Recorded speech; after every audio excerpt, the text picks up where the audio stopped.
Alrighty, it looks like we are good to go. Welcome back, guys. Just getting some technicals checked in real quick. Hope you guys are doing well. Welcome back to MTVTA. Your guys' host, Trent Manager. All my returning viewers, welcome. All my new viewers, of course, really glad to have you guys here.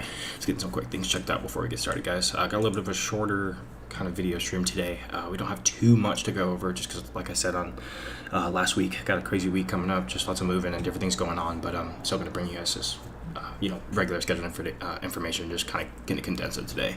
But awesome. Looks like we're good to go. Alrighty, guys. So we're going to hop into our housekeeping, kind of just first off what we're going to be talking about today. So we're going to be going over Facebook launches, a $50 million investment for Metaverse research and partnerships. It's going to be pretty important for us moving forward. I thought it was really good reading and also pretty interesting. I know you guys had some questions about the Metaverse, and also I'm still learning, trying to learn a bunch as well. Coinbase, we're going to talk about Coinbase's new particular feature, splitting up paychecks, your paycheck into cryptocurrency. So you make $1,000 a week, put 500 into Bitcoin automatically, and have that kind of ACH transfer from your paycheck from ADP to to Coinbase. Also going over to Twitter, I'm gonna be talking about how I'm sorry, not talking about Twitter. I'm talking about ETH and the locked up ETH and DeFi, and also the staking and ETH 2.0 has now flipped. So Ethereum has more, DeFi has more Ethereum locked up in DeFi than the 2.0 staking for Ethereum 2.0, which is pretty incredible. I mean, outweighing one or the other, not really too important, but kind of shows the importance of the ecosystem and how things are kind of rolling so far. Also going to be talking about Binance helping take down Cybercriminal's ring and laundering 500 million. So we're going to talk about kind of the separation between decentralization and how it's, when it comes to decentralized exchanges, that if someone really wants to find you and of course especially exploit you for something this amount of money, we're going to cover that further and how that kind of has its pros and cons, and kind of how that plays out into the blockchain space and decentralization and centralization. So we'll get to that, and causing what my thoughts of market turbulence for September. September did not disappoint. We know Q4 here is coming on the way. We've talked about Q4. If this is your first market cycle, of course, welcome. You've made it this far. But for those who have been around and kind of know this, we know what kind of Q4 entails, and buckle yourself up and get ready. So kind of just my ideas. We had China. Ban. I mean, China, it didn't really affect the market price too much, but the Evergrande situation definitely is causing a lot of issues. Just scared and turbulence and all that. Twitter, accelerating crypto adoption, which is kind of the some other bullish case scenario. eToro launched a DeFi platform for Roth IRAs and DeFi lucrative investments for eToro, which is pretty important. Bull cases for ETFs. Here's some talks about that. I've been hearing about that for a while, and I guess some low points for bear case scenario, like SEC regulation. They are going over to this crypto bill again for the infrastructure, and we've seen a lot of slap downs in terms of them completely dismissing Coinbase and their lending feature, and now Coinbase coming around with this. So and I know I didn't make the XRP case on here, but the XRP case is also a really big one. That if XRP does win the case, it's a big show to the United States saying, hey, this is what we're capable of. This is what we can do. You guys are kind of supposed to bend around us. We're not supposed to bend around you. But then if the SEC does win this case against XRP, then it kind of does show that, hey, the government's kind of putting their foot down and saying this is what we can do and this is what we will do if you guys do not comply. But then again, we talked about how these guys haven't given us a rule book. So it's definitely just a lot of kind of boring stuff going on. I know market cycle isn't that good right now anyway. But that's just the housekeeping. Kind of dragged that on a little bit too long. But let's get right into the reading. There's just important things these are some important things I believe we definitely need to know moving forward. But let's keep our eyes and ears open and continue to do what we do best. So going into Coinbase, now letting you deposit part of your paycheck into your Coinbase account. So just like we talked about, we saw that the SEC kind of cracking down on Coinbase and their lending feature, even though it wasn't very much in terms of lending assets. I think it was like 0.5% or something, not even a full percent of your APY for your stable coins. Of course, you get that on BlockFi, Celsius, Aave, so many other places in terms of, those type of yields for, of course, the decentralization, and you don't have to go through Coinbase. But since Coinbase is one of the biggest United States of America provider in terms of cryptocurrency, the SEC has definitely taken them under their wing and said, hey, this is you are setting a prime example for everyone else, and we're going to treat you kind of like a little brother, and we're going to beat the crap out of you if you try and do things on us, and if we approve or not, you will hear it from us. So very, very important, and some very mixed feelings as we continue to move into to Q4. Of course, my outlook has not changed at all. Cautiously bullish is kind of like what my new kind of term is right now, even though I'm always a bull, but in terms of just right now for the bearish sentiment from the short to medium to long term, we just know how this goes. I've been here quite a while, so this is something that's not new. It wouldn't be a real bull market if we didn't have these type of, regulations and intervenence and all this other stuff going on. But really great to see in terms of them allowing you to even, get this far. There's probably, we might even see some ADP connections in here. That was kind of a one kind of backdoor thought of mine, is that ADP eventually will get some sort of crypto currency regulation and distribution. So maybe ADP, you can have a say so in terms of you want your check in, just fiat, or if you want your check in, like cryptocurrency or Ethereum, maybe they'll set up wallets or some sending addresses from their automated bots, which I thought was pretty interesting. But just kind of some ideas to keep in mind. But direct deposits make more sense when you realize that Coinbase has its own debit card powered by Marquee. It's a Visa debit card that allows Apple Pay and Google Pay for itself. It also is getting money in and out of your Coinbase account. So if you guys didn't know that, Coinbase already has a card. Most exchanges do have that. Robinhood has it. A couple, I think Binance might have it as well. Voyager doesn't, but I know a lot of them are kind of hopping on this wave. Nexo has it as well. So, we're kind of seeing what these centralized exchanges are, especially Coinbase, Binance, Nexo, Voyager. What they're kind of playing right now is they're really playing the role of the banks. But let me kind of back that up even further and kind of explain why I believe this. But they're kind of playing the middle ground in terms of you getting into the space, banking with them, doing your transactions with them at first, and of course moving your stuff off from those exchanges into the DeFi realm, and then playing around with farms and other platforms and non-centralized exchanges. So that's kind of my best background of it. That doesn't mean that things are going to be all doom and gloom and there's going to be crazy regulation, but there definitely needs to be some sort of touchy regulation for us to move forward as a legitimate space. And we knew this for a long time, but we don't have to give up everything we worked for to cater to this. And we've talked about the triangle, the trifecta triangle, the developer triangle of between scalability, decentralization, and security. So you usually have to trade off two for the one, or two for the, or you have to trade off one or the other. You can either have really good security and decentralization, but sacrifice the centralization, which could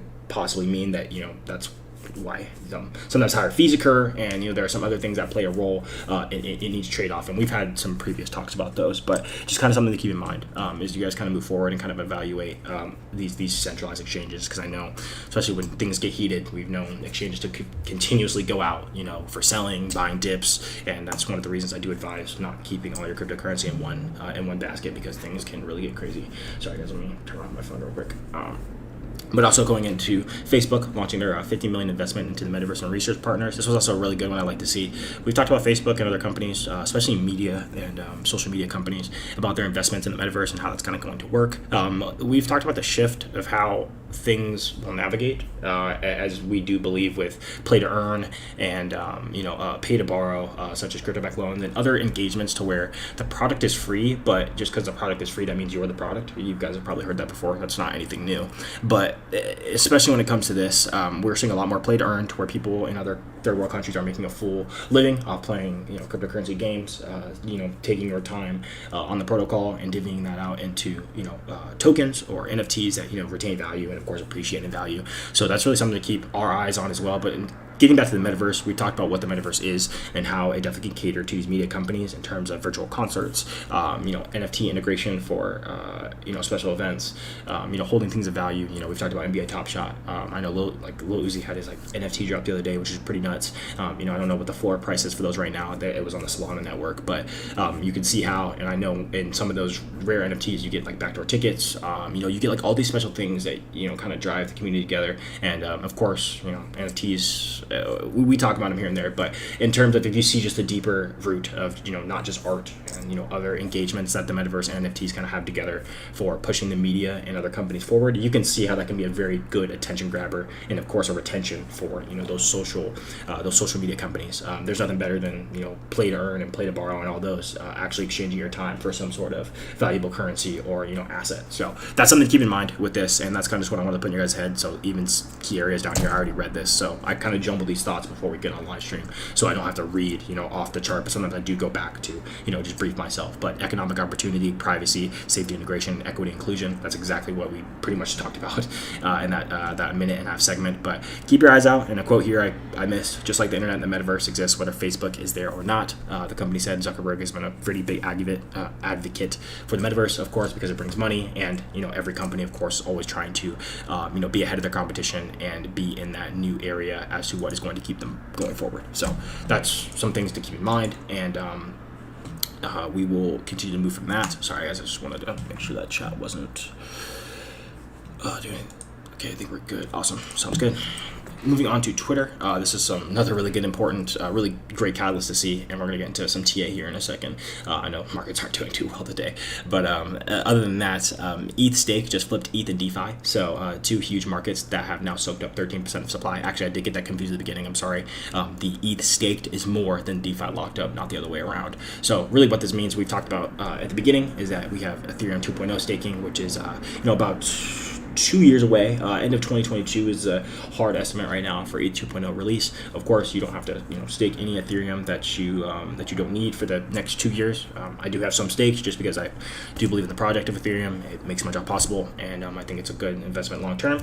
You get paid that passive income, about 5.66% APY. So depending on how much you have, it could be pretty nice income per month. Whether from all the way from 10 all the way up to $100+. So some really good ideas to look at if you got some extra Ethereum laying around. Nothing wrong with locking them some. I got some. So if you got any questions, you can comment that below. But in terms of this, we see two superpowers now in terms of the sentiment of Ethereum and what it has going on. So we saw last week, and I believe it was this week and last week, that we saw Ethereum on exchanges, completely being drained in terms of the lowest supply that we've seen on centralized exchanges for Ethereum available for purchase is now being locked up in DeFi contracts and Ethereum 2.0 staking. So that, of course, tells us three things. That tells us, one, the ecosystem is strong and that people are anticipating, very hopeful next 2 to 5 to 10 years of the ecosystem of Ethereum. So they're trusting the process. Number two, people are patient and they are trusting the DeFi contracts and, the ETH 2.0 staking for passive income. So that's of course a reward for those who are willing to stake and lock up or lend their Ethereum. And number three, we don't have, and we've talked about this as well, is that I do believe firmly in other projects, but as of right now, we just don't see anything close in terms of really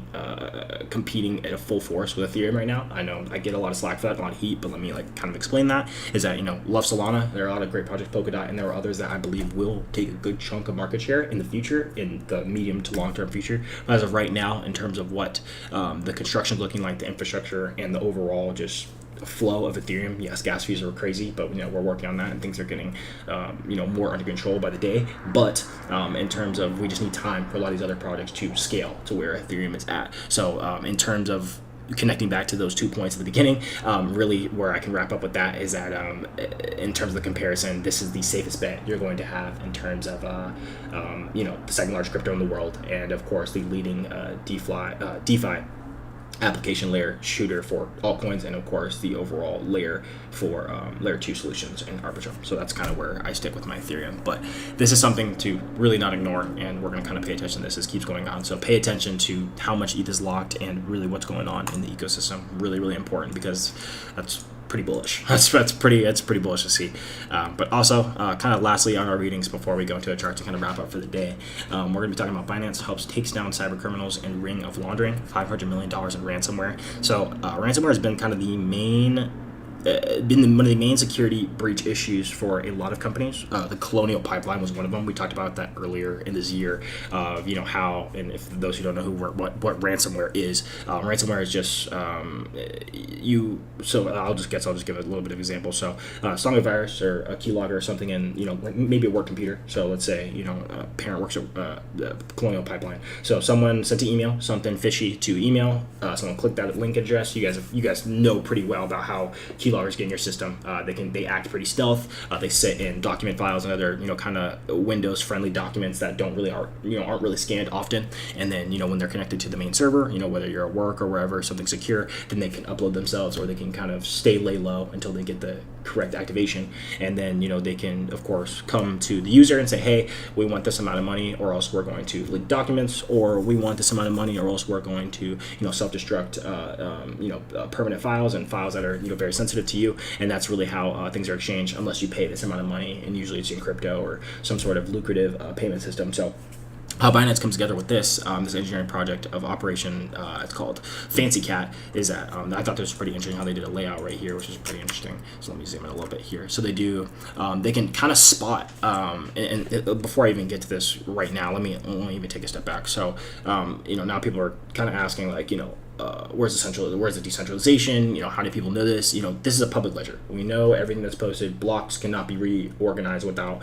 1, 2, 3, 4. We've known this. We've covered this plenty of times. But the reason and how these people are located and how they can kind of be brought to light is, you guys got to remember that IP addresses are still tracked from wherever computer or mobile device you log into. These exchanges, Coinbase, Binance, Voyager, they have KYC. They have sign up addresses. You got to do driver's license, some social security. That's kind of just the first layer. They know how much money you're putting in, but then if you really do want to get away with shady behavior, that's really not the way to go. And you don't want to use Bitcoin. I'm not like putting out ideas to encourage bad behavior, but if someone's going to be really illicit and smart, not wanting to get caught, you're going to really want to wash that pretty good. So if that were me, I would probably, if you have to go to a centralized exchange, that's fine. But when you really start getting into DeFi and Celsius and start moving around addresses and different platforms, that's where you can really make it harder for people to track you down as one entity. So, and where I'm getting with this is that it is possible for people to find you if they really, really need to, and $500 million is not a very small amount of money. So the larger amount of money that is being ransomed, of course, is going to take in the need of external sources that will, come to light for either a reward of the funds that you've taken, or of course for just the security implementation of moving forward. As that's going to be their biggest threat moving forward. Is just, we're always going to need security on everything that we do, because everyone's going to try. It's just human nature. We're always going to try to find exploits and get things the easy way. That's just how we are as humans. So the way they worked with that, I kind of explained it on the back door. They use multiple IP addresses and kind of linkage together of different exchanges and sites that have wallet connections. So if my wallet was connected to Binance and also connected to Uniswap, and I use those addresses often, they can look at my patterns and see exactly where I'm coming from, where I'm going. It's a very lucrative process, but if someone really wanted to find you, it is very much possible. But there are things that you can do that can kind of cover your tracks a little bit better, but it is not impossible. And that is just kind of the bottom line as to this kind of whole thing. So you're not untouchable, but just know that it is, of course, it's going to be a little bit harder as things continue to grow on with this technology. Things will not be easy to get away with forever, because as protocols improve, security will improve, and things will just become way, way easier to track. And that's just really how things are. So moving over to our TA real quick before we do get wrapped up for the day, making sure no one comments or anything. So let's sit on BTC. I actually wanted to play real quick these small clips for where this was from September 14th. This was also from September 21st. So this is kind of our previous TA video of kind of what we did. I like to go back and kind of look about my language and kind of see how I'm talking. But just for those who watch live streams often or don't watch live streams at all, and kind of were just like, oh, but you said this last week. But then this is what we said the past whole of September. So I'll play the first one.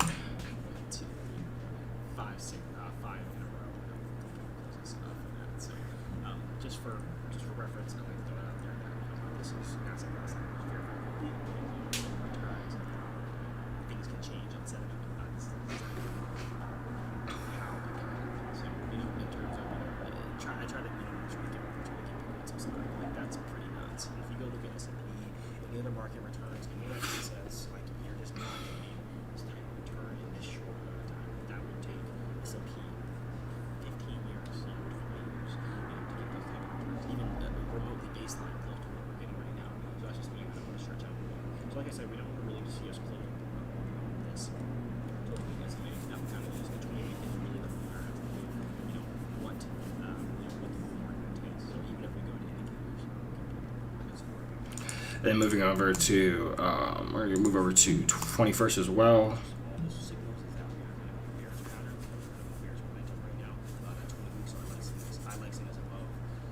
43 to 46K, that's kind of where I like the sweet spot for us to be at. But ultimately, the short to medium term where I see us at, we know September is awful. We know historically it's bad. It's bad for stocks, it's bad for cryptos. ride, or what I'd love to see us do, ride this EMA line, just completely build this as support in the rest of the month, maybe a little bit into October, and then continue to trend higher, as we establish, this line. 3 times is not enough. And then on September 21st, so kind of just like a briefing background as kind of just, because like I know a lot of TA guys will just kind of switch their opinions, but I wanted to throw it up there just kind of the language that we've been using for the past month and month and a half, so months. And kind of since we've really kind of been in this bubble phase and and kind of approaching Q4. But just like we kind of heard from the September 21st and the September 14th video, we would like to. We still have our yellow line here from about a couple weeks ago as well. That we know that 40K is a very, very strong support level. We are coming back once again to give it a slight test. We've had, of course, a couple tests here. We've had we talked about this last week about first time ever in history. I mean, barely first time ever in history turning 40K as a support level. And of course, if we do break down below it and we come back up again, there's nothing wrong with that. It's just a matter of building the trampoline. That's really a lot what we're doing. This was once 40K was once a resistance. We're now trying to flip that into support. That's really what we're trying to do. We're establishing a solid foundation baseline for a happy median for when we do climb higher, and we just don't want to fall through this drywall completely. So just like in the language beforehand, patience is kind of the key right now. We got a lot of different things going on, and ultimately no one really knows what's going to go on, not even me, but just all the technicals and what I'm looking at. And even let's go to the weekly chart. Take a look. It looks gross. It looks really, really gross. The weekly chart is very odd. We got red, green, red. So hopefully we'll see how the end of the month goes, but we'll probably close the end of the month red, just like we usually do in September, and then we will see how Q4 goes. But other than that, it is what it is. So I mean, we're still here. We're not going anywhere, and we'll continue to see how things play out. Now over onto Ethereum. Ethereum looks very interesting. So we actually have fallen below out of our $3,000 level, which is okay, completely fine.